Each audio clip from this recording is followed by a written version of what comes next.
ఉదయకాల సమయంలో ఈ వాక్య భాగాన్ని నేను కంటిన్యూ చేస్తాను. ఏంటంటే ద కమింగ్ వరల్డ్ రూలర్, అంటే రాబోతున్నటువంటి ఎవరు ప్రపంచ పాలకుడు లేదా రాబోతున్నటువంటి క్రీస్తు విరోధి అయినటువంటి అంత్యక్రీస్తు అనే విషయాన్ని మనం చూస్తాం. అంత్యక్రీస్తును ఇంగ్లీష్లో ఏమంటాం చెప్పండి? యాంటీ క్రైస్ట్ అంటాం. యాంటీ క్రైస్ట్ అన్నప్పుడు మీరు వినండి, అంటే క్రీస్తుకి విరోధి, అంతే కదా. యాంటీ అన్నప్పుడు మనం ఏమంటాం? క్రీస్తుకు వ్యతిరేకమైన వాడు లేదా క్రీస్తుకు విరోధంగా ఉన్నవాడు. అంటే ఏంటి? క్రీస్తుకు వ్యతిరేకంగా ప్రతి పని జరిగించే వ్యక్తి, అంతేకాకుండా క్రీస్తును నేనే అని చెప్పుకొని వచ్చే వ్యక్తి ఎవరు అంటే అంత్యక్రీస్తు. కాబట్టి అంత్యక్రీస్తు ఈ 3.5 శ్రమల కాలంలో ఏం చేయబోతున్నాడు అనుకున్నప్పుడు కొన్ని విషయాలు నేర్చుకుంటూ వచ్చాము. ఈరోజు ఇంకా కొంచెము ఆ యొక్క వ్యక్తి కోసం మనం మాట్లాడుతూ వాక్యాన్ని కంటిన్యూ చేద్దాం. దయచేసి 4వ వచనం చదవండి. దయచేసి 13వ అధ్యాయం 4వ వచనం. ఆ మృగమునకు ఏంటి చెప్పండి? అధికారం ఇచ్చినందున వారు ఘట సర్పమునకు నమస్కారము చేసిరి, మరియు వారు ఈ మృగముతో సాటి అయిన వాడు దానితో యుద్ధము చేయగలవాడు ఎవడని చెప్పుకోవచ్చు. ఆ మృగమునకు నమస్కారము. ఇక్కడ ఘట సర్పం అంటే ఎవరు చెప్పండి? సాతాను. ఈ క్రూర మృగం అంటే ఎవరు? అంత్యక్రీస్తు. రైట్, నాతో ఉన్నారు. సో ఘట సర్పము ఏం చేశాడు? ఈ యొక్క క్రూర మృగమైనటువంటి అంత్యక్రీస్తుకు అధికారాన్ని ఇచ్చాడు. లాస్ట్ వీక్ మనం చూసాం ఏంటి అంటే Satan can use any person, the one who is not received Jesus as personal saviour. యేసు క్రీస్తుని సొంత రక్షకునిగా అంగీకరించినటువంటి వ్యక్తిని సాతాను తన కొరకు సాధనంగా ఏం చేస్తాడు? మానవుల్ని వాడుకుంటాడు. తనకు పవర్స్ ఉన్నాయి, తనకు శక్తి ఉంది. కాబట్టి సాతాను ఏం చేస్తాడు? అంత్యక్రీస్తుకు కూడా అధికారం ఇచ్చినట్టుగా చూస్తాం. అధికారం ఇచ్చినప్పుడు ఈరోజు ఇంకా 4వ విషయం, మనం దాదాపు ఎక్కడో వచ్చాడు, తనకు అధికారం ఏంటో చూసాం, తర్వాత తను ఎలా ప్రశంసించారో చూసారు. 4వ విషయం ఏంటి అంటే వి టాక్ అబౌట్ ప్రైజ్. ఏం చేశారు? ఆయన్ని లేకపోతే అంత్యక్రీస్తుని స్తుతించినట్టుగా లేకపోతే నమస్కారం చేసినట్టుగా చూస్తాం. వాక్యం ఏమని రాయబడింది అంటే ఆ మృగమునకు అధికారం అంటే ఏంటి చూడండి అక్కడ. ఆ మృగమునకు అధికారం ఇచ్చినందున వారు ఘట సర్పమునకు నమస్కారము. మనం మొట్టమొదటిగా వినాల్సిన విషయం ఏంటంటే ఘట సర్పమునకు నమస్కారం చేశారు. తర్వాత మరియు వారు ఈ మృగముతో సాటి అయిన వాడు ఎవడని, దాంతో యుద్ధము చేయగలవాడు ఎవడని చెప్పుకొనొచ్చు. ఆ మృగమునకు కూడా ఏం చేశారు అంటే ఏంటి? ఇక్కడ ఉన్నటువంటి ప్రజలందరూ కూడా, అంటే ఎవరు? యేసు క్రీస్తును విశ్వసించినటువంటి ప్రజలందరూ కూడా సాతానుకు ఏం చేస్తున్నారు? నమస్కారం చేస్తున్నారు. అంతేకాకుండా అంత్యక్రీస్తు కూడా ఏం చేస్తున్నారు? నమస్కారం చేస్తున్నారు. ఈ విషయాలు చూసినప్పుడు మీరు వినండి, people are really eager to worship dragon and beast. అంటే ఏంటి? ఈ సాతాను, అంతేకాకుండా అంత్యక్రీస్తు గురించి మాట్లాడతాం. ఈ విషయాలన్నీ కూడా మనం చూస్తే మీరు చూడండి దయచేసి దేవుని యొక్క వాక్యంలో చూస్తే ఈ 10వ అధ్యాయం తర్వాత, 10వ వచనం తర్వాత 11వ వచనం నుండి మళ్ళీ దాదాపుగా 15 ఈ యొక్క చివరి 13వ అధ్యాయంలో చివరి వచనాల వరకు ఇంకొక మృగాన్ని చూస్తాం. ఆ మృగం ఎవరంటే మనము ఫాల్స్ ప్రాఫిట్ అంటాం, అబద్ధ బోధకుడు అంటాం. ఈ అబద్ధ బోధకుడు కూడా ఏమని ఎంకరేజ్ చేస్తున్నాడు అన్నప్పుడు ఒక మాట చదవండి దయచేసి. 12వ వచనం చదవండి.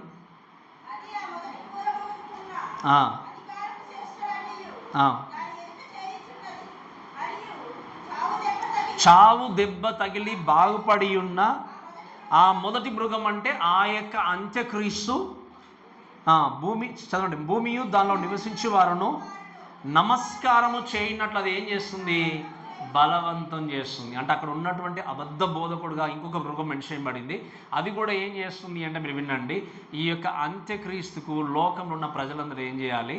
నమస్కారం చేయాలి. మీరు వినండి, ఈ యొక్క కొన్ని విషయాలు నేను చూపిస్తూ ముందుకు వెళ్తాను. ఏంటి అంటే the beast or the false prophet demanded people to worship the beast. ఎవరు ఆ beast అంటే అంత్యక్రీస్తు.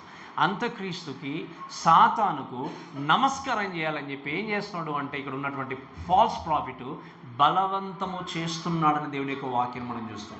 ఈ మాటలన్నీ మనం ఆలోచన చేసే విషయం ఏంటి అంటే ఇక క్లియర్గా మనకు అర్థమయ్యేది ఏంటి అంటే ఈ అంత్య దినాల్లో స్పెషల్లీ ఈ యొక్క 7 years ట్రిబులేషన్లో ఈ 3.5 years స్పెషల్లీ లాస్ట్ ఆ పీరియడ్లో ఏంటి అంటే సాతానుకు అందరూ నమస్కారము చేసేటువంటి స్థితిలోనికి వెళ్ళిపోతారు.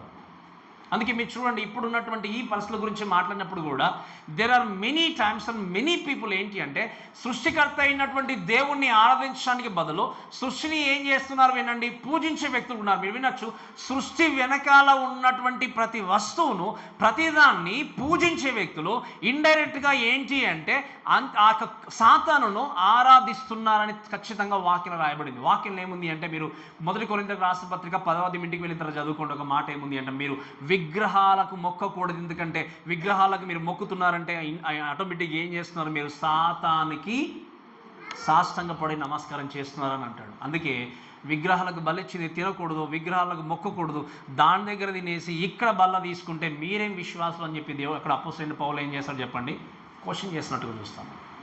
ఇక్కడ ఉన్నటువంటి చాలా విషయాలు మనం ఆలోచన చేసినప్పుడు మీరు వినండి, దేవుణ్ణి ఆరాధించకుండా, దేవుణ్ణి మహిమపరచకుండా, సృష్టికర్త అయినటువంటి దేవుణ్ణి వదిలేసి సృష్టిని పూజించేటువంటి వ్యక్తులు ఈ లోకంలో పెరుగుతున్నారా తగ్గిపోతున్నారా? ఇప్పుడు గట్టిగా చెప్పాలి, పెరుగుతున్నారా తగ్గిపోతున్నారా? Even in Christianity, there are many people who are not willing to worship Jesus with his truth and in a spirit. ఏంటి, హృదయపూర్వకంగా ఆత్మతో సత్యముతో ఆరాధించినటువంటి క్రైస్తవులు లోకంలో ఇంకా ఎంతోమంది కూడా బ్రతుకుతున్నారు. అందుకే నేను చెప్పాను, దాన్ని ఆత్మీయ విగ్రహారాధన అని చెప్పాను. ఆత్మీయ విగ్రహారాధన అంటే ఏంటి, నీ దేవుడి కంటే నువ్వు దేన్ని ఎక్కువ ప్రేమించిన అదే నీ జీవితంలో విగ్రహం. ఈరోజు క్రీస్తుని నమ్ముకున్నామని చెప్పుకుంటూ కూడా రహస్యమైనటువంటి క్రైస్తవులుగా బ్రతికే వాళ్ళు ఎంతమంది. నేను ఎందుకు ఈ మాట పదే పదే వాడుతున్నాను అంటే, ఒకరోజు నీ యొక్క ఐడెంటిటీ రివీల్ కాబోతుంది. నువ్వు దేవుడి కొరకు బ్రతుకుతావా లేకపోతే లోకం కొరకు బ్రతుకుతావా? ఉంటే ఇక్కడైనా ఉండు, లేకపోతే అక్కడైనా. ఈ లోకంలో ఉన్న చాలామంది క్రైస్తవులు ఏంటి అంటే, నేను చాలాసార్లు చెప్పాను, ఈ లోకంలో ఉన్న విషయాలన్నీ కావాలి, ఆ యొక్క పద్ధతులు కావాలి, మళ్ళీ క్రీస్తు కావాలి. ఎన్నిసార్లు చెప్పాను నేను, 100 సార్లు చెప్పాను. ఎప్పుడు మారుస్తాడు నాకు తెలియదు దేవుడు. అందుకే చాలామంది ఇప్పుడు యేసుక్రీస్తును కూడా ఏం చేశారు, వాళ్ళు కలిపేసుకున్నారు ఒక దేవునిలాగా. దేవుడు మీ జీవితానికి నేను విడుదల ఇస్తాను, మీ బ్రతుకును మారుస్తానని దేవుడు చెప్తే మనం ఏం చేస్తున్నాము, దేవా మీరే మాలోనికి మారండి అని చెప్పి మనిష్టానుసారంగా మనం క్రియేట్ చేసుకుంటున్నాము. యేసుక్రీస్తు అంటే ఇలా ఉంటాడు, ఇలా ఉండాలి అని చెప్పి ఆయన చెప్పినట్టుగా ప్రజలు వినడానికి బదులు మనము మనకు నచ్చిన విధంగా తయారు చేసుకొని యేసుక్రీస్తు కూడా ఒక విగ్రహంలాగా చేసి పడేస్తారు చాలామంది క్రైస్తవులు. యేసుక్రీస్తును కాకుండా వేరే దేనికి ప్రాధాన్యత ఇచ్చినా, దేన్ని ఆరాధించినా అది ఆత్మీయమైన ఏంటి చెప్పండి, విగ్రహారాధన. మీరు వినండి, సాతాను ఎప్పుడు సిద్ధంగా ఉంటాడు ఏంటి అంటే దేవుణ్ణి స్తుతించకుండా ఆరాధించకుండా పక్కన పెట్టాలని చెప్పి. యేసుక్రీస్తు ఉపవాసం ఉంటాడు. ఎన్ని రోజులు ఉన్నాడు చెప్పండి ఉపవాసము? 40 దినములు ఉపవాసం ఉన్నప్పుడు ఎవరు వస్తారు అక్కడికి? సాతాను వచ్చి ఏమంటాడు చెప్పండి, నీవు నాకు నమస్కారం చేసినట్టయితే, మత్తయి సువార్త 4వ అధ్యాయం నుండి మనం చూస్తాం 8, 9, 10 వర్షంలో, నీవు నాకు నమస్కారం చేసినట్టయితే ఈ కనబడేటువంటి దాన్ని మొత్తం కూడా ఏం చేస్తాను నేను నీకు. అంతేనమ్మా? చదవండి ఒకసారి, 8వ వచనం చదవండి. అపవాది ఎత్తైన ఒక కొండ మీదకి తీసుకెళ్ళి తొడుకొని వెళ్ళి ఈ లోక రాజ్యములన్నింటినీ చదవండి అమ్మా, చదవండి, గట్టిగా చదవండి. ఆయనకు మహిమను వాటికి చూపి నీవు సాగిలపడి నాకు నమస్కారం చేస్తే, ఒక్కసారి మీరు ఆలోచన చేయండి, సాతాను క్రీస్తు దగ్గర నిలబడి ఈ లోక రాజ్యాలన్నీ చూపించి నీవు నాకు నమస్కారం చేస్తే నేనేం చేస్తాను, వీటన్నిటిని నేను నీకు. మీరు వినండి, ఆ లోకరాజ్యాలన్నీ తయారు చేసింది ఎవరు? సాతానుగా మారకముందు ఆ వ్యక్తిని తయారు చేసింది ఎవరు? కానీ ఏమంటాడు సాతాను?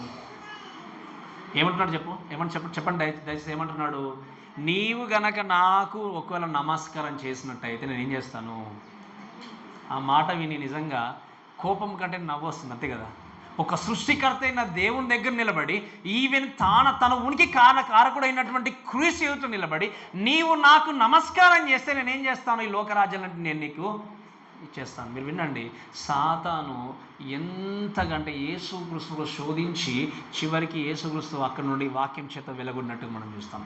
ఈ వాక్య భాగాన్ని మనం జ్ఞాపకం చేసుకున్నట్టుగా చేసే విషయం ఏంటి అంటే, ఈ లోకంలో ఉన్నటువంటి సాతాను నమస్కారం చేయాలి, ఆరాధించాలి, పూజించాలి అని చెప్పి లోకములో ఉన్న ప్రజలందరూ కూడా ఒకరోజు ఏం చేయబోతారో చెప్పండి, తీర్మానం చేసుకొని దేవుని కంటే, సృష్టికర్త కంటే ఎక్కువగా ఈ లోకంలో ఏం చేయబోతున్నారు, సాతాన్ని ఆరాధించడానికి ఒకరోజు రాబోతుంది. ఆల్రెడీ ప్రారంభం అనేది అయింది. అందుకే నేను చెప్పాను, నిజమైన సృష్టికర్త కంటే దేన్ని ఎక్కువగా ప్రేమించిన, ఆరాధించిన అది మీ జీవితంలో ఆత్మ విగ్రహం. అందుకే మీరు చూడండి, సాటనిక్ వర్షిప్ అనేది స్టార్ట్ అయిపోయినాయి. మీకు తెలుసు ఆల్రెడీ ఈ ఆదివారపు ఆరాధన చేసేటువంటి సంఘంలాగానే కొన్ని స్పెషల్లీ నేను విన్నాను, ముంబైలో కూడా ఉంది అనుకోండి. ఏంటి అంటే ఆ సాతాన్ చర్చ్ కూడా ఉంది. తెలుసా మీకు ఈ విషయం? సాటనిక్ చర్చ్ అంటాం. అంటే ఏంటి, వాళ్ళు చర్చికి వెళ్తారు కానీ చర్చిలో దేవుని యేసుక్రీస్తుని పూజించారు. వాళ్ళు ఏం చేస్తారు తెలుసా మీకు? సాతాను యొక్క విగ్రహం ఉంటుంది, పేదగా పెట్టేసి ఒక రూపం పెట్టేసి, చాలామంది సాతాను చాలా ఏంటంటే ఒక భయంకరమైన దగ్గర చూపిస్తారు, కానీ సాతాను చాలా అందగాడు. తెలుసా మీకు? తెలుసా విషయం వాక్యంలో?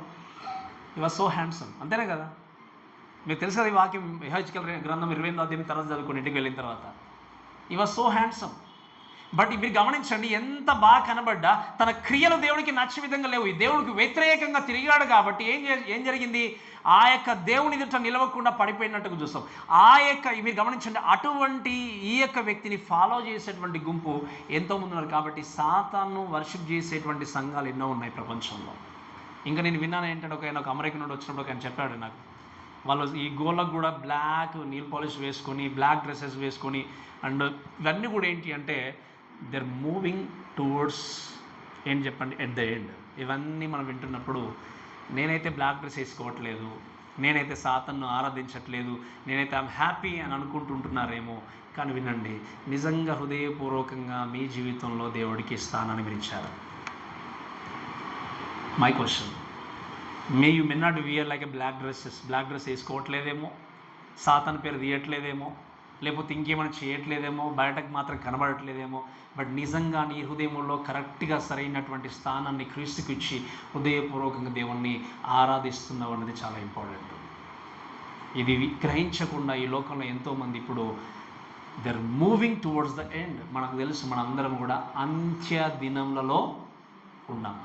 ఈరోజు ఈ మాటను బట్టి ఒక్కసారి ప్రశ్నించుకోండి దయచేసి, మీకు మీరు ఏంటి అంటే నిజంగా మీరు దేవుడికి ఇవ్వాల్సినటువంటి స్థానాన్ని ఇస్తూ ఆయన ఆరాధిస్తున్నారు లేదనే విషయం అని చూడాలి. ఎందుకంటే మీరు వినండి, డెవిల్ ఆల్వేస్ డిజైర్స్. ఏం కోరిక కలిగి ఉన్నాడో తెలుసా డెవిల్? ఎప్పుడు కూడా సాతాను తన్ను ప్రజలందరూ కూడా వెంబడించాలి, ప్రజలందరూ కూడా తనకి నమస్కారము, యేసుక్రీస్తుని డిమాండ్ చేసిన వ్యక్తి ప్రజలను వదిలేస్తాడా? చెప్పండి, మీరు గమనించండి. ఇప్పుడు యేసుక్రీస్తు ఎలా ఆ యొక్క సాతాను నుండి బయటకు వచ్చాడు, లేకపోతే సాతాను వెళ్ళగొట్టాడంటే వాక్యాన్ని బట్టి సాతాను జయించినట్టుగా చూస్తాం. ఈరోజు ఏ క్రైస్తవుడు అయితే, ఏ వ్యక్తి అయితే యేసుక్రీస్తు యొక్క సత్యమైన వాక్యాన్ని గ్రహించకపోతే, అంగీకరించకపోతే, పాటించకపోతే, దాన్ని ఫాలో చేయకపోతే సాతాను ఏమాత్రం కూడా జయించలేరు. అందుకే సాతాను అంటే ఎవరికి భయం అంటే, లాస్ట్ టైం నేను అడిగాను, లాస్ట్ వీక్, సాతాను కూడా మీరు వినండి, సాతాను కూడా ఆత్మస్వరూపే, యేసుక్రీస్తు దేవుడు కూడా ఆత్మస్వరూపే. కానీ ఎవరు ఎక్కువ భయం అంటే ఏం చేశారు చాలామంది? సాతాను. ఎందుకు అంటే సాతాను అంటే ఎక్కువ భయము అనే విషయం ఉంది అంటే అర్థం ఏంటి అంటే, దేవుడు ఆత్మస్వరూపైన దేవుని మీద ఎక్కువ నమ్మకము, విశ్వాసము లేనట్టే. కాబట్టి మీరు వినండి, ఈ విషయాలు కూడా జ్ఞాపకం చేసుకుంటూ మనం ముందుకెళ్లాల్సింది ఏంటి అంటే, Satan and the dragon and the beast వీరిద్దరు కూడా ఏంటి అంటే ప్రజలందరూ కూడా లోకంలో ఉన్నటువంటి అంత్యక్రీస్తుకు ఒక రోజు నమస్కారం చేయబోయేటువంటి రోజులు రాబోతున్నాయి. అయితే ఇంతే కాకుండా ఇంకొక వాక్యం రాయబడిన మాట ఏంటంటే చూడండి దయచేసి, అదే 6వ వచనం చదవండి. 4వ వచనంలో తర్వాత ఏముంది, మరియు వారి ఈ మృగముతో సాటి ఎవడు, దానితో యుద్ధము చేయగలవాడెవడని చెప్పుకొనొచ్చు, ఆ మృగమునకు ఏంటట. చూడండి ప్రజలు ఎలా ఉన్నారు అంటే, మీరు చూస్తారు అక్కడ ఉన్న జనాంగము, ఈ అంత్యక్రీస్తు ఏంటి, గాయాన్ని మాన్పుకొని వచ్చాడు కాబట్టి ఈ యొక్క మృగము అంటే అంత్యక్రీస్తు లాంటి వ్యక్తి ఎవరు, ఆయనకు సాటైన వ్యక్తి ఎవరు, ఆయనలా యుద్ధం చేసి గెలిచే వ్యక్తి ఎవరు అనుకుంటూ గేలి చేస్తూ ఏం చేస్తున్నారు, ఆ యొక్క అంత్యక్రీస్తును నమస్కారం చేస్తున్నారు. అసలు ఎవరిని గేలి చేస్తున్నారో తెలుసా మీకు? హూ ఇస్ లైక్ గాడ్ అనేటువంటి అర్థంతో కూడిన వ్యక్తి ఎవరు అంటే మిఖాయేలు పేరుకి అర్థం ఏంటో తెలుసా మీకు? హూ ఈజ్ లైక్ గాడ్ అంటే ఈ దేవుని లాంటి వాడు ఎవడు అంటే, మిఖాయేలును కూడా మోక్ చేస్తూ దూషిస్తూ ఏం చేస్తున్నారు, ఆయన పెద్ద దేవుని దూత కాదు అన్నట్టుగా ఏం చేస్తున్నారు, మోక్ చేస్తూ ఏం చేస్తున్నారు, అంత్యక్రీస్తుకు నమస్కారము చేస్తూ ఇక్కడున్న జనాంగం అందరూ కూడా వారిని హెచ్చించినట్టుగా దేవుని యొక్క వాక్యం చూస్తాం. మీరు గమనించండి దయచేసి, ఈ మాటలు బట్టి మనం ఆలోచన చేస్తే ఈ లోకంలో సాతాను దేవుణ్ణి అంగీకరించిన ప్రజల్ని ఎలాగైనా తన మీద కాన్సన్ట్రేషన్ చేయకుండా, తనకు విధేయత చూపించకుండా వేరే దాని మీదకి మరల్చడానికి ఎప్పుడు సాతాను ప్రయత్నం చేస్తూనే ఉంటాడు. ఈ విషయాలు చూసినప్పుడు మీరు అనుకోవచ్చు, సాతానుకు డైరెక్ట్గా నేను ఒక పెద్ద విగ్రహం పెట్టుకొని పూజించట్లేదు కదా, ఒక ప్రతిమని పెట్టుకొని పూజించట్లేదు కదా, లేకపోతే సాతాను చెప్పినట్టుగా ప్రవర్తించట్లేదు కదా అన్నట్టుగా చాలామంది అనుకుంటారు. మీరు వినండి, దేవుడికి ఇవ్వాల్సినటువంటి మహిమ ఏ మానవుడికి కూడా ఇవ్వడానికి అర్హత అనేది అవకాశం లేనే లేదు.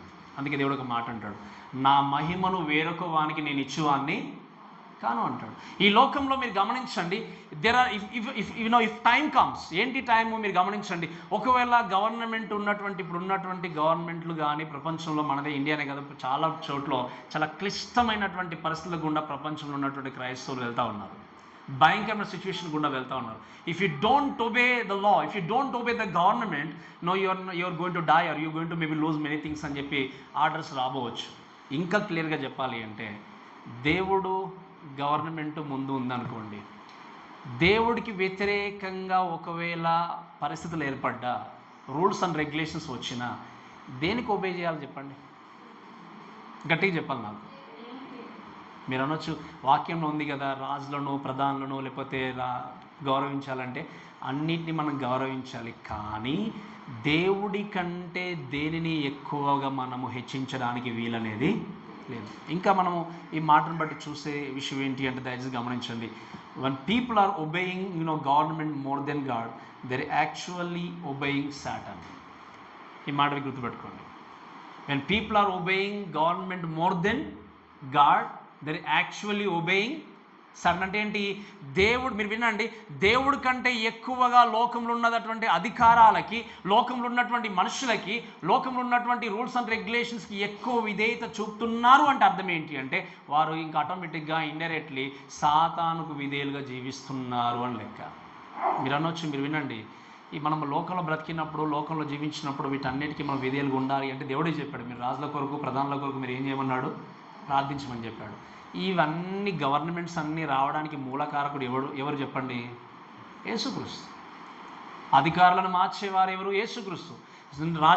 ఏ యొక్క అధికారం కావాలన్నా, అధికారులైనా లేకపోతే ఇంకా లోకంలో ఉన్నటువంటి లీడర్స్నైనా చేంజ్ చేయాలన్నా కూడా అది ఎవరి చేతిలో ఉంది? దేవుని చేతిలో ఉంది. కానీ వాక్యంలో గమనించే విషయం ఏంటి అంటే, దేవుడి కంటే, దేవుడికి ఒకవేళ వ్యతిరేకంగా అది ముందుకు వెళ్తున్నప్పుడు, వ్యతిరేకంగా కనబడుతున్నప్పుడు, దానికంటే నువ్వు వినండి, దేవుని కంటే ఎక్కువగా మనుషులకు విధేయత చూపించిన, మనుషులకు లోబడిన, మనుషులను పూజించిన, అది దేవుడికి కాకుండా సాతానుకు వర్షిప్ చేసినట్టే. ఇంకా మీకు అర్థం కావాలి అంటే, హిస్టరీలో లేకపోతే ప్రపంచ చరిత్రలో చాలామంది కూడా వారి జీవితాల్లో ప్రజల్ని, ఎస్పెషల్లీ క్రిస్టియన్స్ని, దేవుణ్ణి కాకుండా మనుషుల్ని మొక్కాలి అని చెప్పి, ఆరాధించాలి అని చెప్పి చాలా ఫోర్స్ చేసినటువంటి చరిత్రలో మనం చాలామందిని చూస్తాం. దాంట్లో స్పెషల్గా మనం చూస్తాం ఒక వ్యక్తి ఎవరంటే ఎంపరర్ నీరో గురించి విన్నారు మీరు ఎప్పుడైనా? ఈ నీరో చక్రవర్తి ఏంటి అంటే, చాలా భయంకరంగా క్రైస్తవుల్ని హింసించాడు.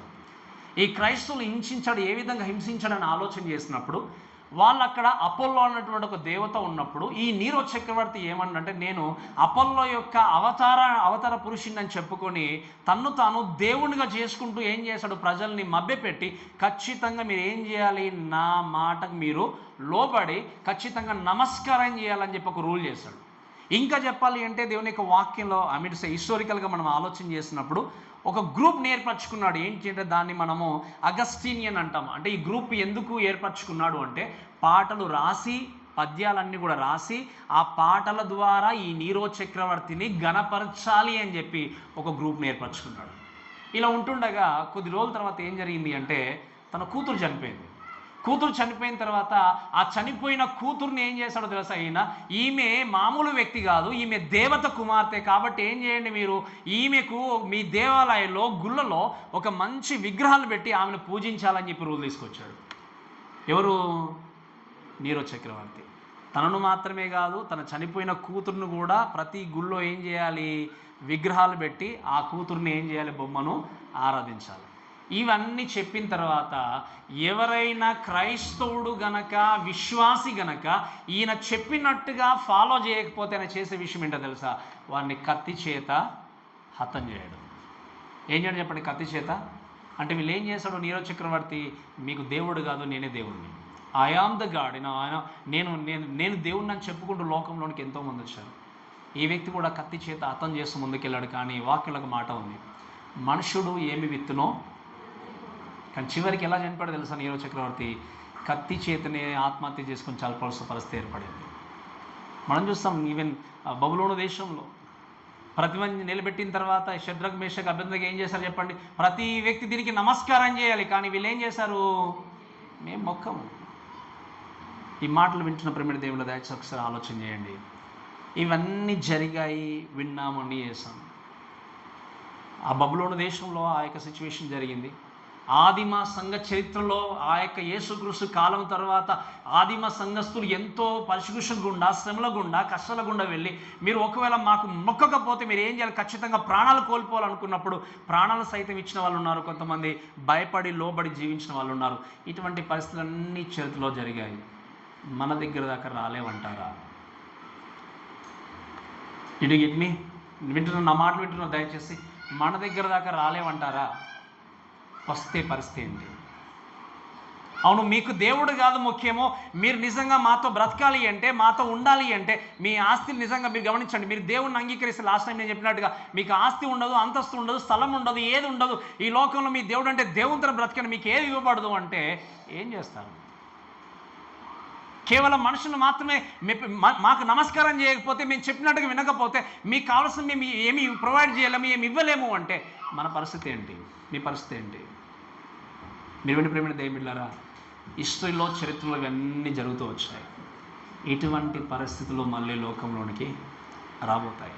సాతాను ఏం చేస్తున్నాడు చెప్పండి, లోకమంతా తనకు నమస్కారము చెయ్యాలని మాట్లాడుతున్నాడు. ఈరోజు మీరు వినండి, దేవుని యొక్క వాక్యాన్ని బట్టి ఆలోచన చేస్తూ ఏ స్థితిలో మీరు ఉన్నారో మీకు బాగా తెలుసు. వాక్యంలాగా మాట ఉంది, దయచేసి నిర్గమకాండం 20:13 చదవండి. దయచేసి నిర్గమకాండం 20:13.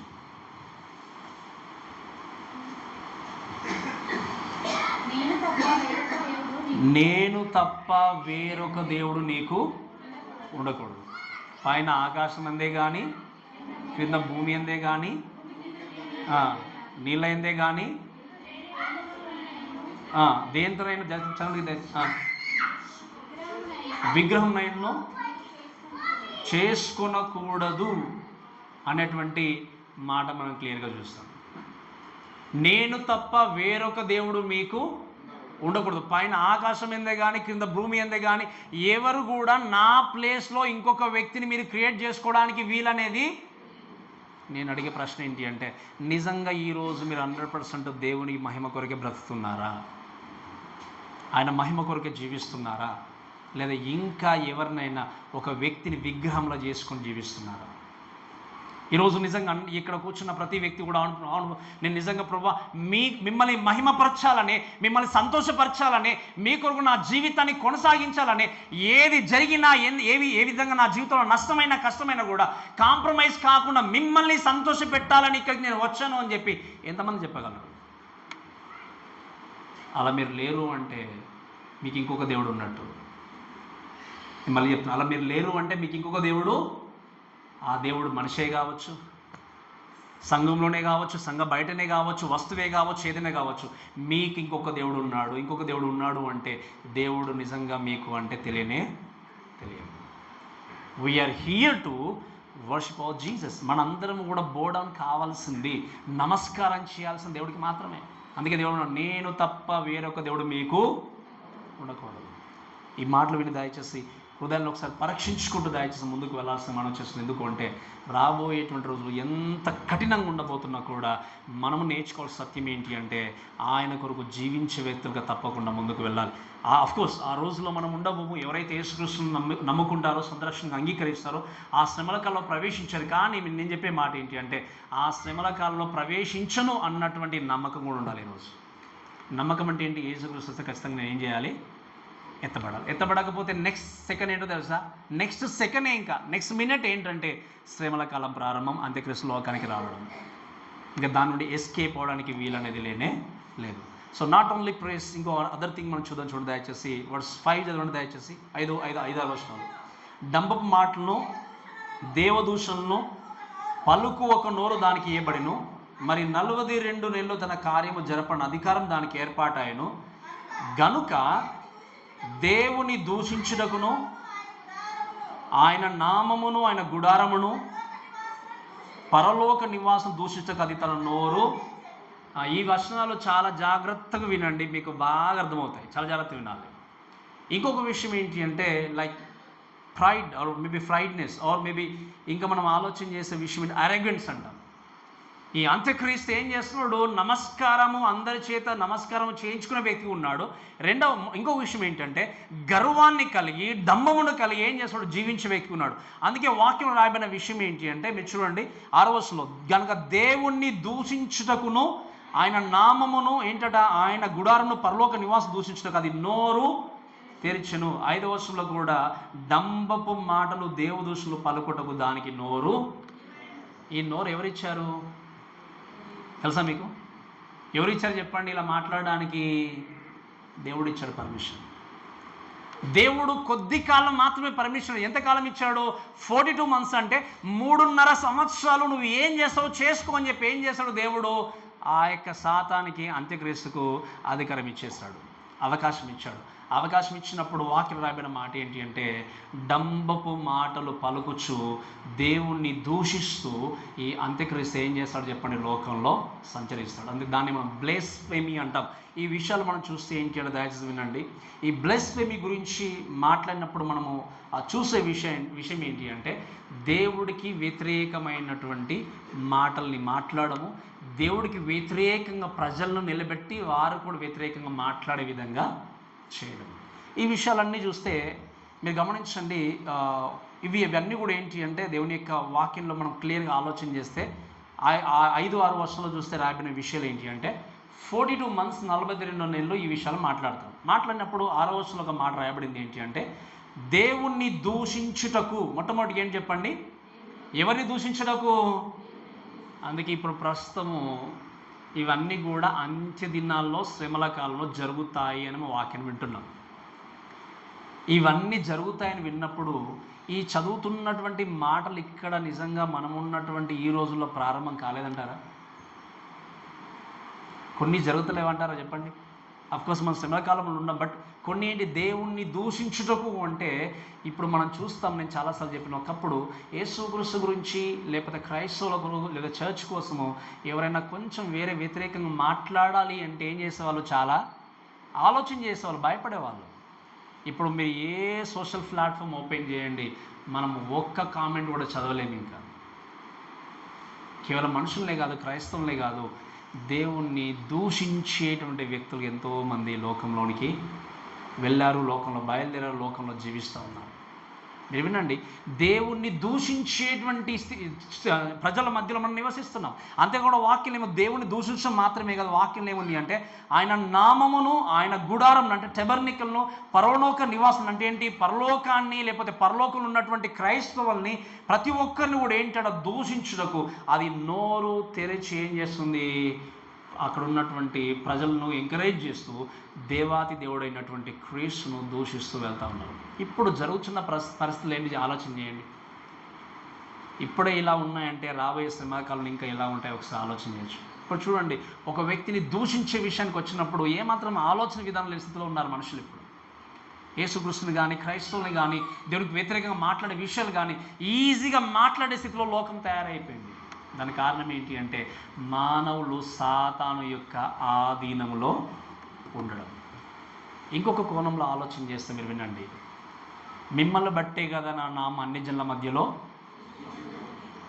అందుకేనాను not only one side, other side ఏంటి అంటే ఈ లోకంలో ఉన్నటువంటి ఎంతోమంది క్రైస్తవులు వారి జీవితాల్లో సత్యమైన వాక్యాన్ని ప్రేమించలేక, అందుకే కొన్నిసార్లు మొన్న ఒక వ్యక్తి నాతో మాట్లాడుతూ అంటూ ఉన్నాడు ఏంటి అంటే ఆ వ్యక్తి ఒక బ్రాహ్మణుడితో డిస్కషన్ జరుగుతూ ఉందట, ఇద్దరికి జరుగుతూ ఉంటే అప్పుడు ఈ క్రైస్తవుడుకున్న ఈ వ్యక్తి నాతో అంటున్నాడు, ఆ బ్రాహ్మణుడు వేసే ప్రతి క్వశ్చన్కి ఆయన వేసిన క్వశ్చన్ అన్ని క్వశ్చన్స్ రైటే, వాడికి సమాధానం ఎలా చెప్పాలో నాకు తెలియలేదు, ఎందుకంటే ఆయన ప్రతి ఒక్కటి కూడా నిజమే మాట్లాడు క్రైస్తవుల కోసం అన్నాడు.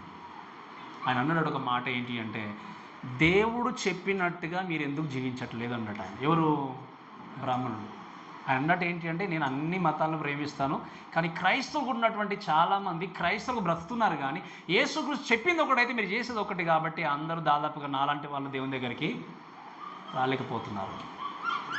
ఈరోజు ఎంతమంది క్రైస్తవులకు తెలుసు ఈ విధంగా బ్రతకాలి, ఈ విధంగా జీవించాలి, ఈ విధంగా నడవాలి, యేసుక్రీస్తు చెప్పినటువంటి బోధనలు ఉన్నది ఉన్నట్టుగా పాటించకుండా జీవించే వ్యక్తి సాతాను ఆధీనంలో కొనసాగుతున్నటువంటి వ్యక్తి. మీరు వినండి, లోకంలో యేసుకు చెప్పిన విధంగా చెప్పినట్టు దానికి చెప్పినటువంటి వాక్యము చెప్పిన విధంగా మీ జీవితాన్ని కొనసాగిస్తే కష్టాలు రావచ్చు, నష్టాలు రావచ్చు, బాధలు రావచ్చు, కానీ గుర్తుపెట్టుకోండి, ఈ లోకంలో ఎన్ని కష్టాలు వచ్చినా, ఎన్ని బాధలు వచ్చినా, మిమ్మల్ని అందరూ వ్యతిరేకించినా, you will have a beautiful life in heaven. ఇది మర్చిపోకూడదు.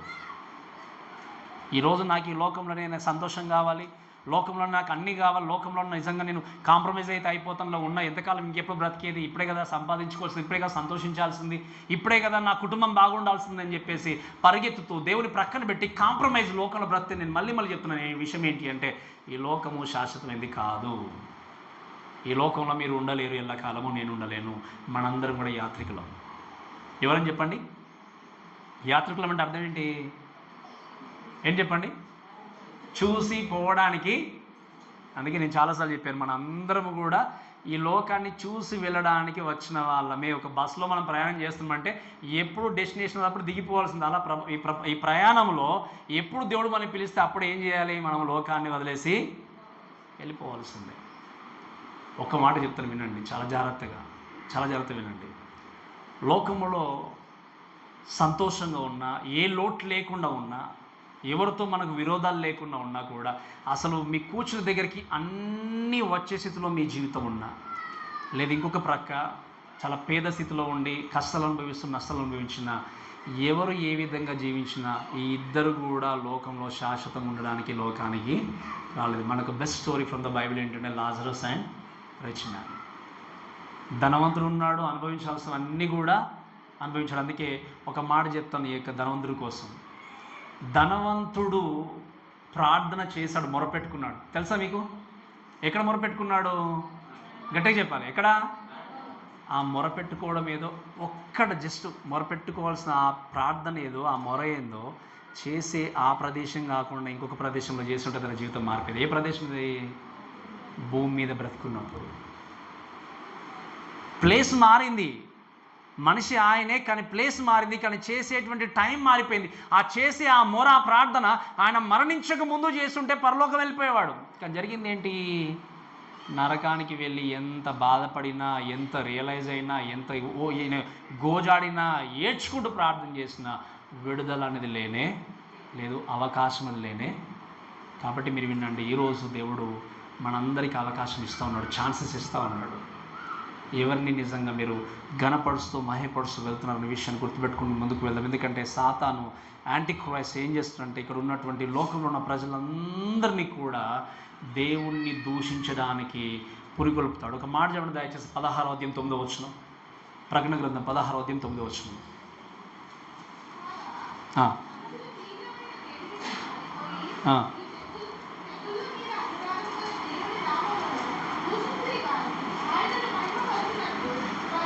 రైట్, దేవుని నామమును వాళ్ళు ఏం చేశారు? దూషించిరి, కానీ మహిమపరిచినట్లు మారు మనసు పొందుకున్న వ్యక్తులుగా ప్రజలు లేరు. అంటే ఎంత కఠినం అంటే, ఇంకా చెప్పాలి అంటే ఇప్పుడే చూస్తున్నాం, ఇంకా ఆ కాలంలో అంతే, వెళ్తే నరకం వెళ్ళిపోతానులే అనే విధంగా తయారయ్యారు చాలామంది.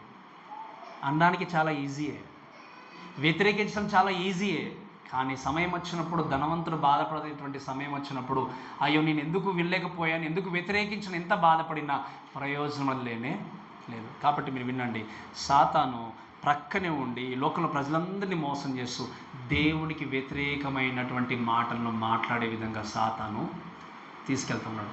ఒక్క మాట చెప్తాను, మనం ముందుకెళ్దాం. ఇంకా ఈరోజు క్రీస్తుని అంగీకరించిన వ్యక్తులుగా మీ నోటి నుండి నిజంగా దైవ దూషణతో కూడిన మాటలు వస్తున్నాయంటే నిజంగా మీలో క్రీస్తు పనిచేయట్లేదు. మళ్ళీ చెప్తున్నా వినండి. ఒకవేళ మీ నోటికి బూతులు వస్తున్నాయేమో, దేవునికి వ్యతిరేకమైన మాటలు మాట్లాడుతున్నారేమో అంటే మీ లోపల దేవుడు పనిచేయట్లేదు.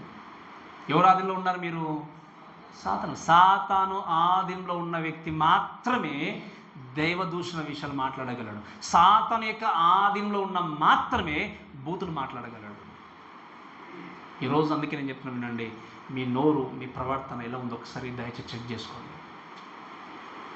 ఒకళ్ళు అందుకే ఈరోజు నువ్వు నిజంగా మీరు వినండి, ఎంతో దేవునికి దూరంగా వ్యతిరేకంగా పాపాన్ని కొనసాగించిన, దేవునికి వ్యతిరేకంగా జీవితాన్ని కొనసాగించిన, నిజంగా దేవా నా బ్రతుకును మార్చండి అని నువ్వు ప్రార్థన చేస్తే దేవుడు ఖచ్చితంగా మార్చగలడు, ఖచ్చితంగా నడిపించగలడు. కానీ మనం చేసేది ఏంటంటే చాలా మట్టుకు ఉన్న దాంట్లోనే సాటిస్ఫై అయిపోయి దేవునికి దూరంగా పరిగెత్తేటువంటి జనంగానే చాలాసార్లు చూస్తాం. కాబట్టి ఇకనైనా ఈ విషయాలు గుర్తుపెట్టుకొని సాతాను మోసం చేసే వ్యక్తి ఉన్నాడని తెలుసుకొని దయచేసి బహు జాగ్రత్త కలిగి ముందుకెళ్ళాలి. తర్వాత చదవండి, దయచేసి 7వ వచనం చదవండి. ఇంకా మరియు పరిశుద్ధులతో యుద్ధము చేయను, వారిని జయింపును, దానికి అధికారం ఇవ్వబడిను, ప్రతి వంశం మీదను ప్రతి ప్రజ మీదను ఆయా భాషలు మాట్లాడే వారి మీదను ప్రతి జనం మీదను అధికారం దానికి ఇవ్వబడిను అనే విషయం చూస్తున్నాం. ఈ మాటను బట్టి చూసేది ఏంటి అంటే వినండి, అంత్యక్రీస్తు వచ్చాడంటే సైలెంట్గా ఉన్నాడు చెప్పండి.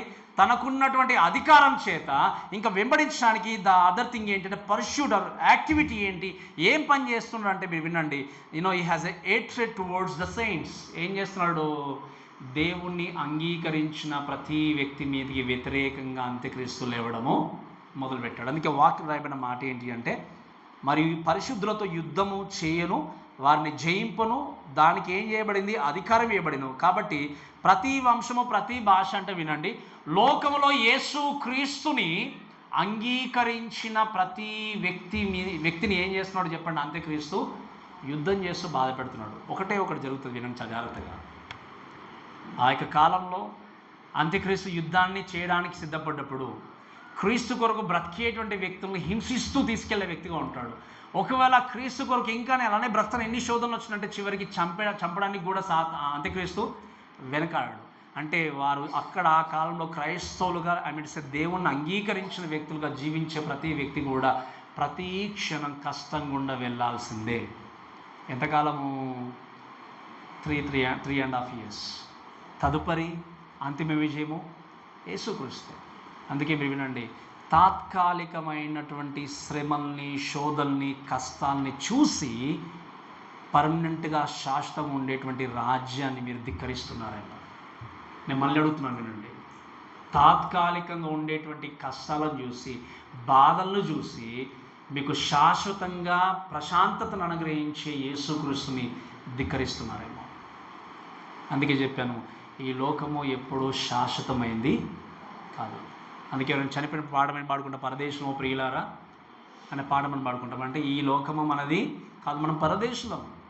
ఈ లోకంలో ఉన్నటువంటి ఈ జీవితాన్ని వదిలేసి వెళ్ళిపోయేవారం, అంటే వీఆర్ ఫారినర్స్. మనందరం కూడా ఈ లోకానికి చెందిన వాళ్ళము కాదు.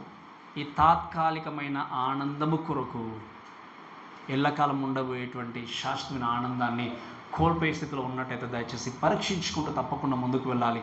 ఇక్కడ ఉన్నటువంటి సాతాను ఏంటి అంటే ఎంతగానో బాధ పెట్టడానికి, హింసించడానికి ప్రయత్నం చేసి వెళ్తారు. కానీ ఒక్కటి మాత్రం చేయలేడు. ఏంటో తెలుసా? If you are truly saved is not going to destroy your faith.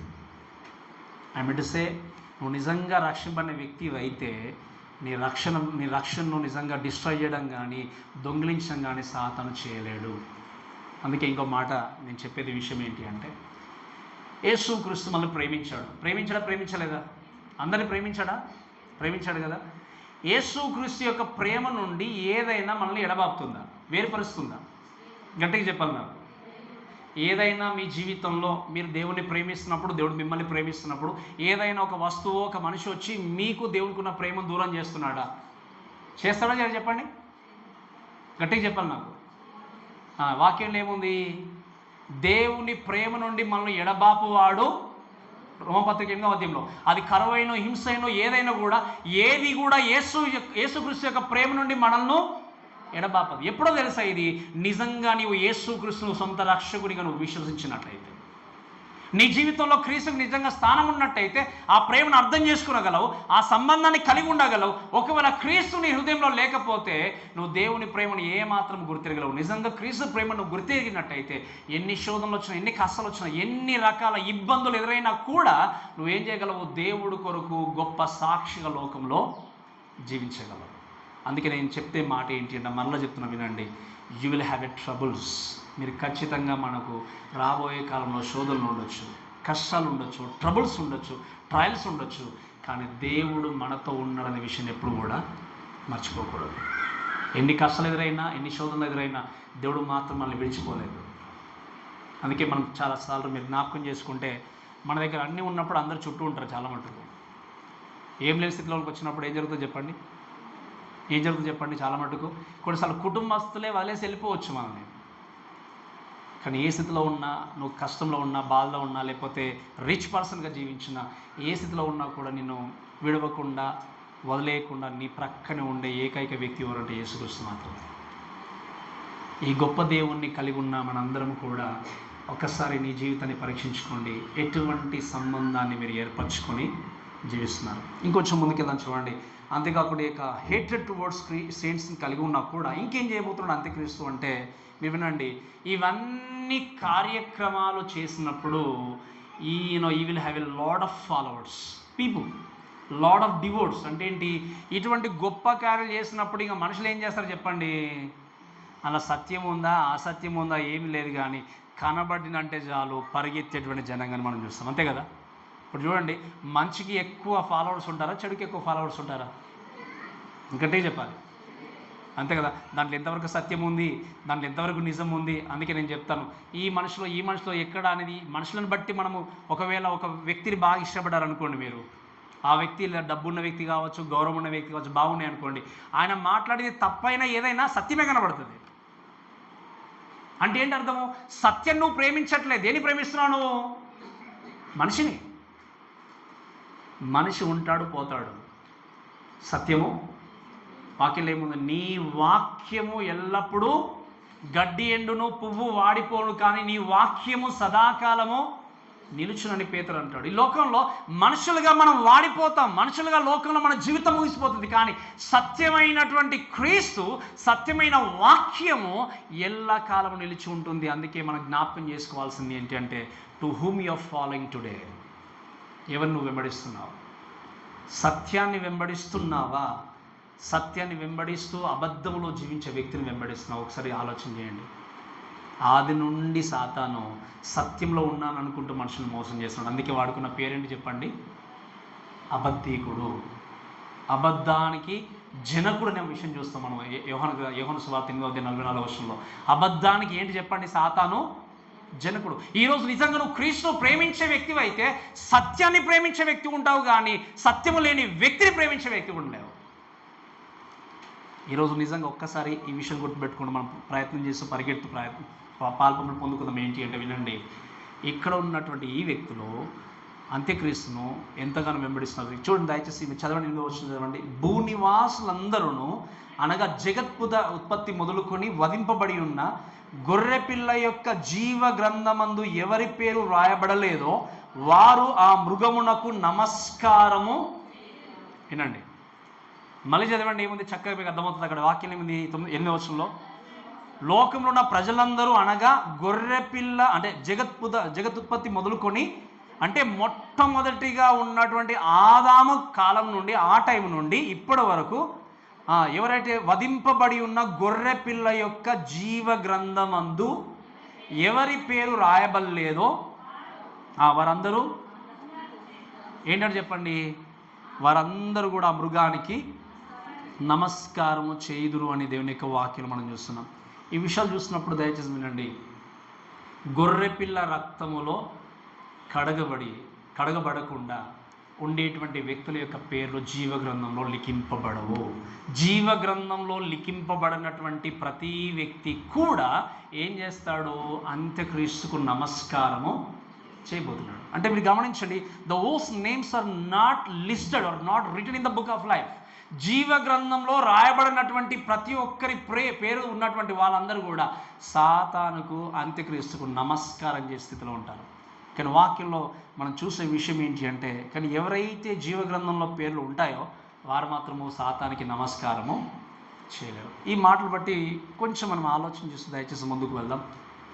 ఎంత క్లియర్గా ఇక్కడ భక్తుడు రాశాడు అంటే, గొర్రెపిల్ల రక్తంలో కడగబడినటువంటి వారి యొక్క పేర్లన్నీ ఎక్కడ ఉంటాయి? ఎక్కడ ఉండవు చెప్పండి? జీవగ్రంథంలో ఉండవు.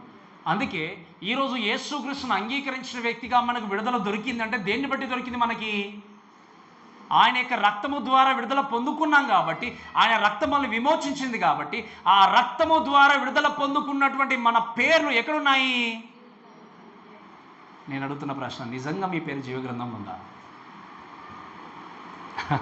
మేము చూసాలే పాస్టర్ మాకు తెలియదు అనొచ్చు, అంతేనా?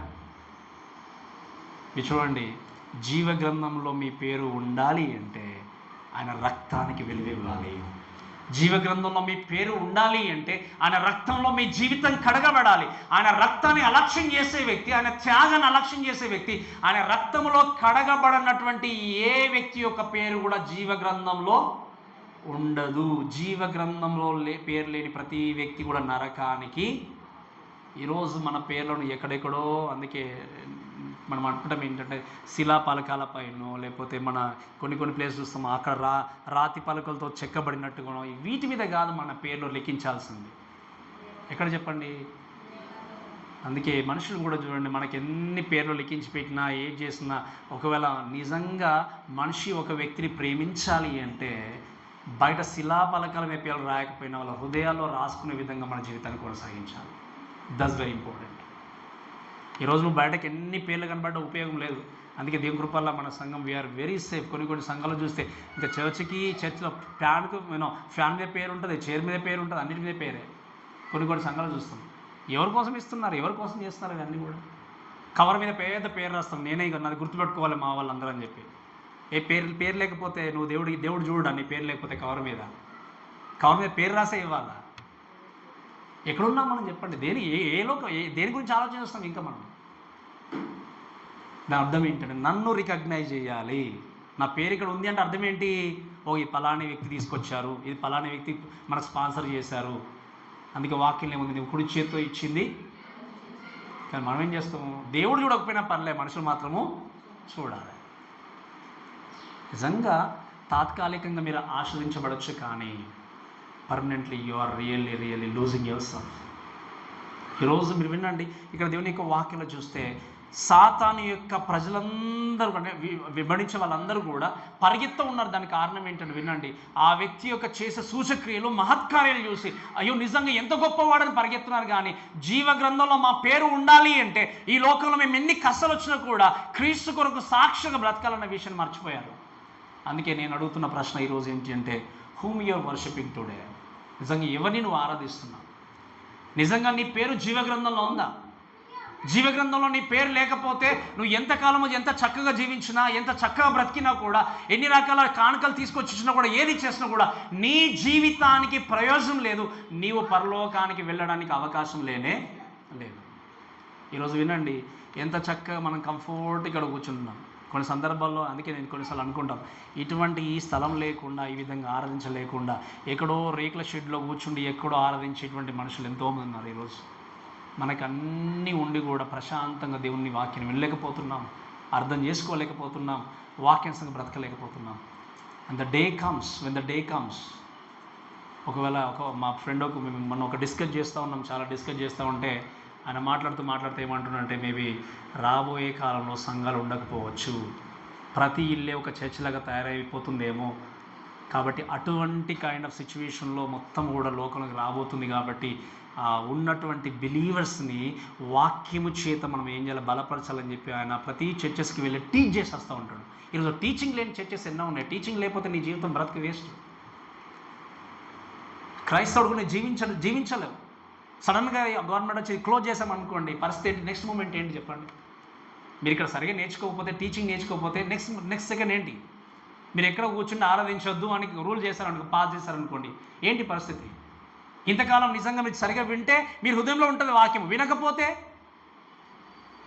అందుకే వినండి, ఒకరోజు వాక్యము కరువయ్యే రోజు రాబోతుంది. సమయం ఉన్నప్పుడు ఏం చేయాలి? వాక్యాన్ని మనము హృదయంలోకి తీసుకోవాలి. హృదయంలోనికి తీసుకుని దాన్ని చక్కగా ఫాలో చేయాలి. ఇక దీని తర్వాత అందుకే ఆలోచన చేయాల్సింది ఏంటి అంటే, మన జీవితంలో మీరు వినండి, ఎవరైతే జీవ గ్రంథంలో వారి పేరు లేదో వారు ఎవరిని ఆరాధిస్తారు? సాతాను ఆరాధిస్తూ నమస్కారం చేస్తూ వెళ్తారు. అందుకే ఈ విషయాన్ని ప్రశ్నించుకుంటూ ఆలోచన చేస్తూ నిజంగా జీవ గ్రంథంలో మీ పేరు ఉందా లేదా అని మీరు వినండి. ఇప్పుడు మనము చిన్నగా రేషన్ కార్డులో లేకపోతే ఆధార్ కార్డు ఎక్కడో పేర్ల గురించి మనము లైన్లో క్యూ లైన్లో ఉంటాం. దాన్ని ఎలాగైనా మనం మార్చుకోవాలి, దానిలో మన పేరు ఉండాలి అని. జీవగ్రంథంలో మీ పేరు ఉండాలి అని ఎంత తాపత్రయపడుతున్నారు? మీరు క్యూ లైన్లో నిలబడాల్సిన అవసరం లేదు. దెర్ ఇస్ నో క్యూ, ఇక దేవుని దగ్గర రావాలంటే క్యూ లైన్లో ఏం లేదు. ఏ టైం అయినా, ఏ రాత్రి అయినా, పగలైనా, ఎప్పుడైనా నువ్వు దేవుని దగ్గరికి వచ్చి, ప్రభువా నా పాపాన్ని క్షమించి నన్ను అంగీకరించండి ప్రభు అంటే is ready to forgive you. నేను క్షమించడానికైనా సిద్ధ మనస్సు కలిగిన దేవుడు. కాబట్టి ఒకసారి ఈ విషయాన్ని గ్రహిస్తూ ముందుకు వెళ్ళాల్సిన మనం చేస్తాం. ఇంకా చివరికి ఇంకో మాట చెప్పిన ముగిస్తాను చూడండి. చదవండి దయచేసి 9వ వచనం 10వ వచనం. ఎవడైనను చెవి గలవాడైతే వినుగాక, ఎవడైనా చెరపట్టవలని ఉన్నడిలా వాడు చెరలోనికి పోవును, ఎవడైనా ఖడ్గమ చేత చంపినలా వాడు ఖడ్గమ చేత చంపబడవలను. ఈ విషయములో పరిశుద్ధుల ఓర్పును విశ్వాసమును. మీకు ఒక మంచి చాలా చక్కటి విషయం నేర్చుకుంటారు, చాలా జాగ్రత్తగా వినండి. ఇంకా చెవి గలవాడు వినుగాక అనే పదము మనం చాలాసార్లు విన్నాం. ఎక్కడ విన్నాము? ప్రజ్ఞ గ్రంథంలో విన్నాం. ఎక్కడ తెలుసా? సంఘముల గురించి మాట్లాడినప్పుడు ఒక మాట విన్నాం. ఆత్మ సంఘములతో చెప్పుచున్న విషయాలు చెవి గలవాడు వినుగాక అన్నాడు. ఇక్కడ సంఘం అనే మాట ఇక్కడ ఏంటి? ఉచ్చరింపబడలేదు అంటే ఈ టైంకు సంఘం అనేది ఉండదు. సంఘం ఏమవుతుంది? ఎత్తబడుతుంది. వాక్యంలో ఏముంది? ఇవన్నీ విన్నబడిన తర్వాత ఇంకా లాస్ట్ ఏంటంటే talks about precepts or instructions. ఏం చేస్తున్నాడు? ఇన్స్ట్రక్షన్ ఇస్తూ దేవుడు ఏమంటుండంటే, ఇవన్నీ విన్న తర్వాత చెవి గలవాడు ఏం చేయాలి? వినాలి. అంత్యక్రీస్తు ఏం చేయబోతున్నాడు, ఎలా సంహరించబోతున్నాడు, ఎలా జీవితాన్ని కొనసాగించబోతున్నాడు, ఇవన్నీ విన్న తర్వాత చెవి గల వ్యక్తి ఏం చేయాలి? దాన్ని విని గ్రహించాలి. గ్రహించి చేయాల్సింది ఏంటంటే, వర్స్ 10లో చూస్తే రాయబడిన మాట ఏంటి అంటే, ఎవడైనను చెరపట్టవలనని ఉన్నడెలా వాడు చెరలోనికి పోవును, ఎవడైనా ఖడ్గము చేత చంపినలా వాడు ఖడ్గము చేత చంపబడవలను. ఈ విషయములో మీరు అండర్లైన్ చేసి పెట్టుకోండి. ఈ విషయములో పరిశుద్ధుల ఓర్పును సహనమును ఏంటో చెప్ప విశ్వాసమును. దీని అర్థం ఏంటో తెలుసా? ఎవడైనా చెరసాల్లోనికి వెళ్ళాలనుకున్నట్టయితే లెట్ హిమ్ గో అంటే ఏంటి అర్థము? ఏ క్రైస్తవుడైనా క్రీస్తు కొరకు ఆ కాలం ఉద్దేశించి రాసిన, శ్రమల కాలం ఉద్దేశించి రాసిన ఈ కాలంలో కూడా దేవుని యొక్క వాక్యం మనకు నేర్పించేది ఏంటంటే, ఎవరైనా మిమ్మల్ని క్రైస్తవుడు ఉన్నందుకు హింసిస్తే బీ హ్యాపీ. చెరసాల్లో వేస్తారా? మీరు వెళ్తే చెరసాల్లో వేయడానికి తీసుకెళ్ళి జైల్లో వేస్తారంటే వెళ్ళి సంతోషంగా కూర్చోండి. ఎందుకంటే జైల్లో ఉండి కూడా పరిచర్య చేసే పరిస్థితులు ఎన్నో ఉన్నాయి. ఖడ్గము చేత మిమ్మల్ని చంపేస్తారు అనుకున్నాను అనుకోండి, దేవుని యొక్క అది చిత్తం కాబట్టి చనిపోవడానికి కూడా సిద్ధపడాలి. అంతే. అర్థం ఏంటి? You should not fight back. Don't fight back. యేసుక్రీస్తు నేర్పించింది అది మనకు. నేను ఎవరైనా హింసించారనుకోండి, నువ్వు వెళ్ళి హింసించమని కాదు. అఫ్కోర్స్ లా ప్రకారంగా వెళ్ళి మనం మాట్లాడు చేయొచ్చు. కానీ మనం వింటాం ఇప్పుడు లోకంలో ఎన్నో శోధనలు శ్రమలు వచ్చి క్రైస్తవులు హింసిస్తే నేను తక్కువ తిన్నా నేనని చెప్పి పరిగెత్తున్నారు. అటువంటి వారు నిజమైన క్రైస్తవులు కాదు. మనకు దేవుడిది నేర్పించలేదు. Don't fight back. ఏమన్నాడు వాక్యంలో? ఈ విషయంలో పరిశుద్ధుల ఓర్పును విశ్వాసమును. మనమేం ఫైట్ చేసేది? దేవుడు తలుచుకుంటే ఎంతసేపు? వాక్యంలో ఏముంది? మనం పోరాడున్నది శరీరులతో కాదు. ఏం చెప్పండి? అంధకార సంబంధమైన శక్తులతో మనం పోరాడుతున్నాం. ఈ విషయాన్ని మర్చిపోయిన వ్యక్తి ఏం చేస్తాడు? ప్రతీకారం తీర్చుకోవాలని చూస్తాడు. ఆ అన్యజనులాగా పరిగెత్తాలని చూస్తాడు. మనకేం తక్కువ ఉందని చెప్పి పరిగెత్తి చివరికి క్రీస్తును మహేపరిచే విషయాన్ని మర్చిపోతాడు. కానీ దేవుడు చెప్పాడు, డోంట్ ఫైట్ బ్యాక్. మనకు దేవుడు ప్రతీకారం చేయమని నేర్పించలేదు. మన పక్షాన్ని యుద్ధం చేసేది ఆయనే. ఆ రోజు బలిపీఠం కింద ఉన్నటువంటి ఆత్మలు మొరుపెట్టుకునే, ప్రభు ఎంతకాలం అంటే దేవుడు సమయం తీసుకుని రానొచ్చాడు. వచ్చినప్పుడు ఆ ఆత్మలు సంతోషించినట్టుగా మనం చూస్తాం. ఈరోజు మిమ్మల్ని హింసిస్తున్నారా? Be happy. అన్ని జనులు వచ్చి దేవుడు నమ్ముకున్నందుకు నువ్వు ఎందుకు ఇలా ఉన్నావు అని చెప్పి, నువ్వు ఎందుకు ఇలా జీవిస్తున్నావు అంటే, ఇప్పుడు అన్ని జనులకు భయపడి ఇంకా బొట్లు పెట్టుకొని ఇది పెట్టుకొని వెళ్ళాలని ఏమనుకుంటున్నావు? నువ్వు జీవిస్తున్నావు నిజంగా నువ్వు క్రైస్తవుడు కాదేమో, భయపడి బ్రతుకుతున్నావేమో, ఇంకా రహస్య క్రైస్తవుగా జీవిస్తున్నావేమో. నీ రహస్యమైన జీవితము నువ్వు ఎవరి కోసమైతే ఈ యొక్క అలంకరణ కలిగి జీవించాలనుకుంటున్నావో ఆ వ్యక్తి నిన్ను పరలోకము తీసుకెళ్ళలేడు. నేను I'm telling no almost like 100 times చెప్తున్నాను ఈ మాట. ఏ వ్యక్తిని అయితే సంతోషపెట్టడం నువ్వు జీవిస్తున్నావో ఆ వ్యక్తి నిన్ను పరలోకం తీసుకెళ్ళలేడు. మరి ఇంకెందుకు సంతోషపెట్టడం? నువ్వు ఎవరిని సంతోషపెట్టాలి? యేసుకు సంతోషపెట్టాలి. యేసుకు సంతోషపెట్టకుండా నువ్వు ఎంతకాలం లోకంలో జీవించినా అది నీ జీవితానికి ప్రయోజనకరంగా ఉండేది కానే కాదు. కాబట్టి ఈ విషయం గుర్తుపెట్టుకోండి. ఒకరు మిమ్మల్ని హింసించినా, బాధ పెట్టినా, అన్యాయంగా దూషించినా నువ్వు దూషించడానికి వీల్లేదు, వ్యతిరేకంగా తిరిగి పరిగెత్తిన కొట్టడానికి వీల్లేదు. మీరు వినండి, అందుకే చెప్పాను లా ప్రకారంగా వెళ్ళి మాట్లాడదా డిఫరెంట్ కేసు. కానీ ఇక్కడ మాట్లాడే విషయం ఏంటి అంటే నువ్వు దూషించడానికైనా, ఒక వ్యక్తి చంపాడు కాబట్టి మనం చంపాలన్న విధంగా ఇలా ప్రతీకారం తీర్చుకోవడానికి దేవుడు మనకు అవకాశం అనేది ఇవ్వలేదు. అంత సింపుల్గా చెప్పాలంటే తిరిగి మనం ప్రతీకారం యుద్ధం చేయడానికి వీలు లేదు. అందుకేమన్నాడు చివరిగా ఆయన, ఈ విషయంలో పరిశుద్ధుల ఓర్పును విశ్వాసమును కనబడదు. వాక్యంగా మాట అంటాడు ఆయన, నన్ను నమ్ముకున్నటువంటి బిడ్డల్ని లేకపోతే తన భయభక్తులు కలవారిని ముట్టినవాడు నా కనుగుడ్డును ముట్టినట్టే అంటాడు దేవుడు. మరి ఇంత కనుపాపతో కనుగుడ్డుతో పోల్చినప్పుడు, అంత కేరు దేవుడు తీసుకుంటున్నప్పుడు, మనం హింసింపబడుతున్నప్పుడు, బాధపడుతున్నప్పుడు, దేవుడి కొరకు జీవిస్తున్నప్పుడు ఈ కష్టాల బాధలు అన్నీ దేవుడికి తెలియయా? అన్నీ తెలుసు. అందుకే నేను చెప్పే మాట ఏంటి అంటే మనం మరలా తిరిగి మనం ముందుకెళ్ళడానికి వెళ్ళి, ఎందుకంటే ఒక విషయం చెప్తున్నాండి, Satan might kill believers or maybe he will lose all of his demons. అంటే సాతాను వాడి సంబంధికులు అందరూ కూడా హింసించవచ్చు, బాధ పెట్టవచ్చు, చివరికి చంపేయచ్చు. ఆ చంపేసేది కూడా దేవుడు అనుమతిస్తేనే. మీకు అర్థమవుతుంది కదా? చంపే స్థితిలోనికి వెళ్ళొచ్చు. బట్ ఒకరు గుర్తుపెట్టుకోవాలి ఏంటంటే the future is still belongs to God and God is God is our God and future is ours. ఈ విషయం మర్చిపోకూడదు. ఎన్ని జరిగినా, ఏది జరిగినా కూడా భవిష్యత్తును కలిగి ఉన్నటువంటి దేవుడు మన దేవుడు. ఆ భవిష్యత్తును కలిగి ఉన్న దేవుని వారం మనము. కాబట్టి భవిష్యత్తు ఎవరిది? ఈ లోకంలో సాతానుతో జీవిస్తున్న వ్యక్తులది కాదు, సాతాను వెంబడించే వ్యక్తులది కాదు. ఈ లోకంలో దేవుని కొరకు హతసాక్షిగా మిగిలిపోయిన, కష్టాలు ఎదురైనా, నష్టాలు ఎదురైనా, ఈ యొక్క లోకంలో బ్రతికి దేవుని కొరకు బ్రతికుండేటువంటి మనదే భవిష్యత్తు. ఇది మీరు గుర్తుపెట్టుకోవాలి. ఇది గుర్తుపెట్టుకొని అంత్యక్రీస్తు లోకానికి రాబోతున్న విషయం గుర్తుపెట్టుకొని బ్రతుకున్న మనందరం కూడా ఇప్పుడు క్రీస్తు రాకడ దగ్గరలో ఉన్నప్పుడు దీన్ని కనిపెట్టుకుంటూ మన జీవితాన్ని చక్కగా కొనసాగిస్తూ ఏ విధంగా నిజంగా క్రీస్తు కొరకు జీవిస్తున్నారో ఒక్కసారి మీ జీవితాన్ని పరీక్షించుకుంటూ, ఎన్ని జరిగినా, ఏ విధంగా మన జీవితం ఉన్నా కూడా ఆయన మీద భారాన్ని వేసి, ఆయన మీద మన జీవితాన్ని మనం పూర్తిగా సమర్పించుకొని దేవుని కొరకు జీవించినప్పుడు ఈ వీళ్ళు ఖచ్చితంగా ఏం చేస్తారు, ఆయన మనల్ని హ్యాండిల్ చేసి మన జీవితాన్ని తప్పకుండా ముందుకు తీసుకెళ్తారు. కాబట్టి అటువంటి ధైర్యాన్ని, అటువంటి కాన్ఫిడెన్స్ దేవుడు మనందరికీ ఇచ్చడానికి మన ప్రార్థనతో ముందుకు వెళ్దాం. కాబట్టి మాటలను మనం దేవుడు దీవించి ఆస్వాదించిన గాక. ఆమేన్.